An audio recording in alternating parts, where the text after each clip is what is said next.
very Yes, true. at a point I was around some particular people. They were talking about me and they didn't even know that I was there. Next question is, do you have any jackpot plans? Do I have a what? Jackpot plan? Yeah. Well, God willing. So that way you're not standing alone. There's this analogy my mom uses that if you put plenty log of wood together and light the fire to it, the fire will be sustained. But as soon as you isolate yourself from that mist, you can easily burn out. So as long as you're holding God tight, have somebody that you can always run to whenever you are stressed, you are confused, and all of that.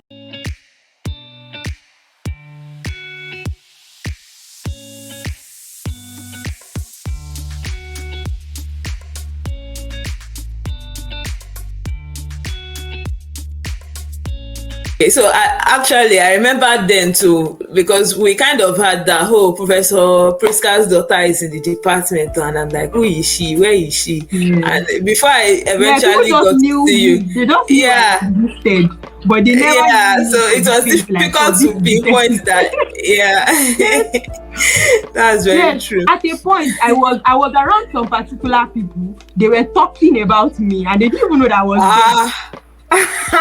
They were just mentioning the fact that our HOD actually has a daughter. Our HOD's daughter is this, she's in that skinny. But they didn't know it was me. So I was just there comfortably listening to what they were saying. I hope they didn't say something bad. No. They were just dropping their own thoughts. Nobody really knew my sister. Gossip gone wrong. It's fine. Me, I've learned to cope with those things. So it's not even really an issue. I'll smile with you. I'll even contribute if I have to, but you won't know that I'm the one. So yeah, that was how it was for me starting. So how about the teachers? Like, did anybody try to favor you more? The teachers knew. Favor me more? No. Okay. It only increased the pressure. Nobody favored me. But of course, yes, they were concerned. Let me put it like that. They were concerned, but favors, nope. But everybody will, of course, you must be in class. You cannot miss class. This kind of person cannot miss class. They will ask. Of course. In class. Exactly. Yes. So it's more pressure, it's more expectations and all of that. But the favors, not really. But of course, yes, they were concerned. Okay. All right. Yeah. Okay. So now considering the fact that mommy has a specialty in nursing, I think she's more specialized in oncology. Of course, she spreads her wings into every aspect of nursing, really. But I think she's got more focus on oncology, right? So have you considered what specialty you want for yourself, and what would that be if you want to specialize in nursing? Oh, okay. Yes, I already know what I want to do. I want to become mental health, psychiatric nursing. So yes. Wow.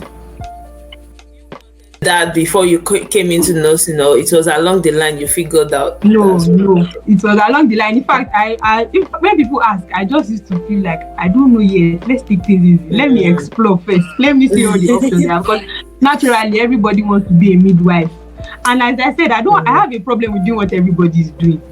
So when everybody says, "Oh, I want to do midwifery," or I don't like putting my head in the same direction with everybody. So I just try to look, and then this just happened recently. We went for our mental health posting at Adebayo, and then I won't say I fell in love with it, but I really enjoyed every bit of that posting. I enjoyed every bit of what as a posting, psychiatric posting in Aru, right? Your responsibilities that it has not. Yes, it was. Yes, Adebayo. So it was extremely captivating for me. Let me put it that way. It was a very captivating experience for me. I had so much fun.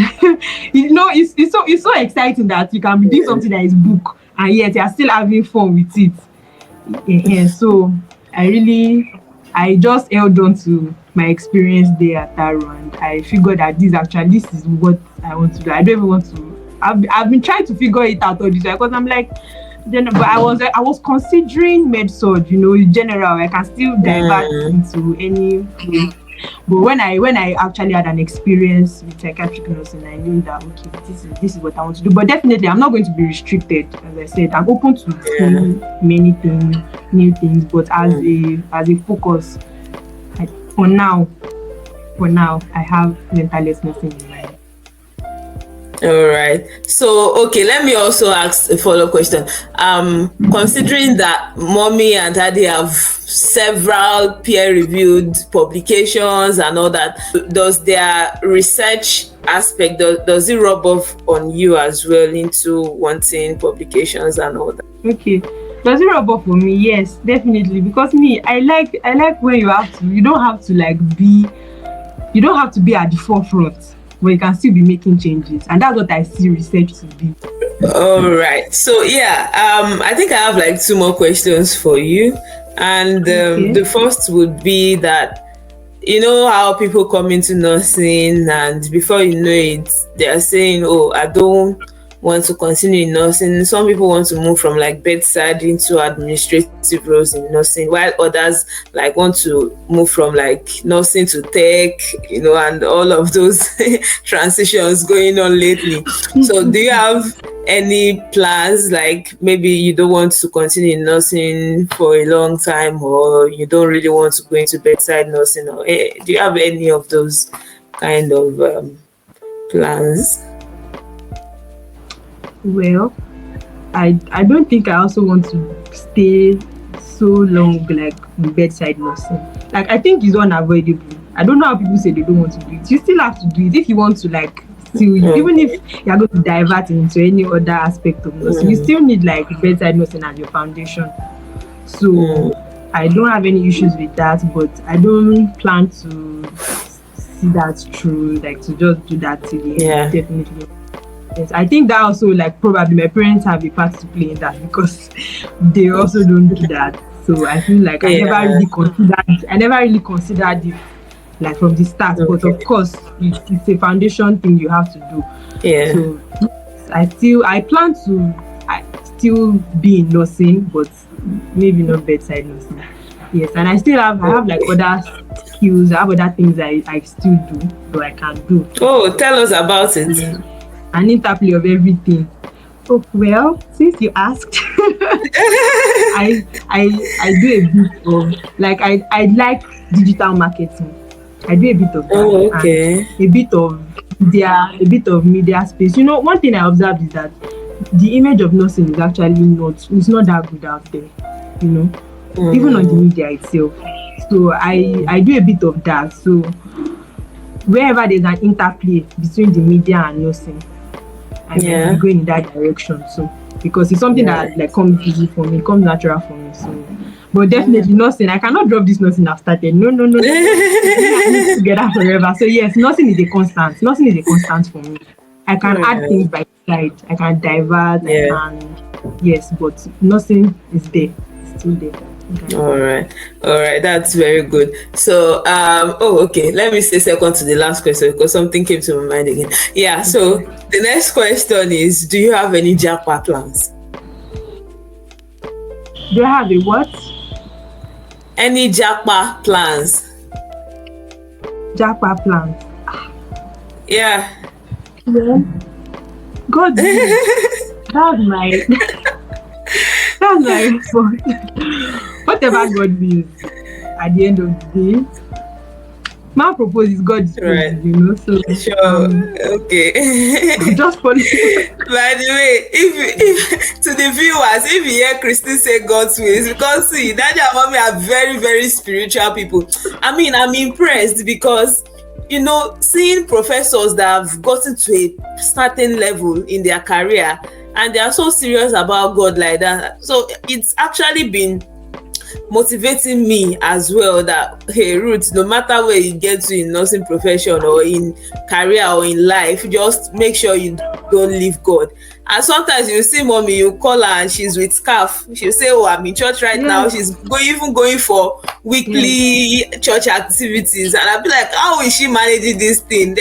How does she have time for all these activities? I think we need to bring mommy even so at some point, and daddy as well. But yeah, I'm also very, very motivated by that. So I can understand why you have said God's will be done. Yeah, because we must include God in everything we are doing anyway. Yeah, that's very good. All right. So any last comments to the nurses out there, especially the young nurses? Do you have any word for them as a round of this podcast, which has been very interesting so far? Yeah.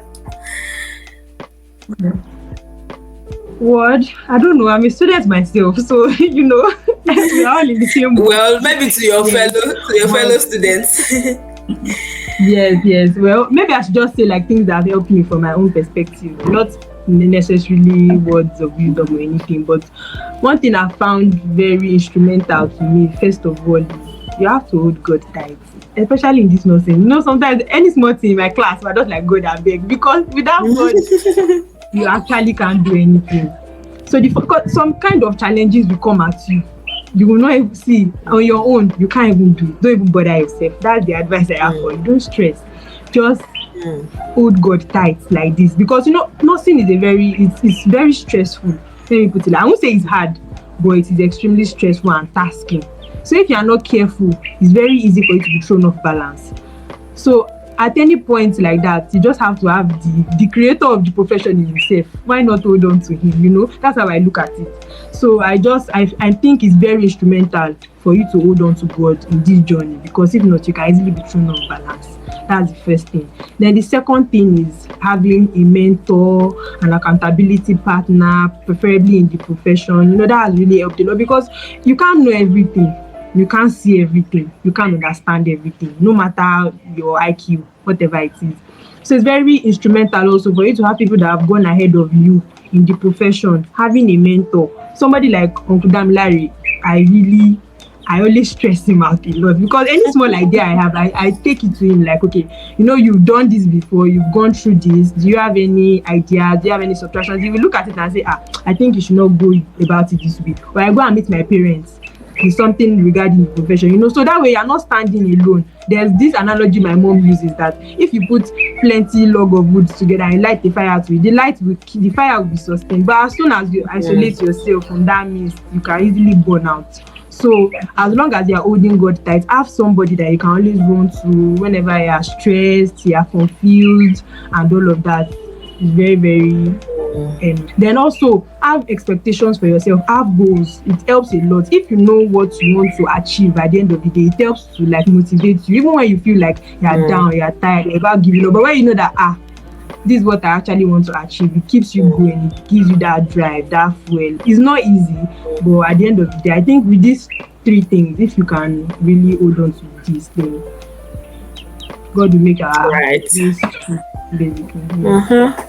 Thank you so much for today. I mean, I've actually learned a lot as well. I see you. Okay, so I think people might want to know what level you are now. I don't think we've mentioned that during the course of the podcast. Do you want to mention that? Okay. I'm a final year student of the University of Ibadan. Okay. What does it feel like to be a final year student? I'm already that one too.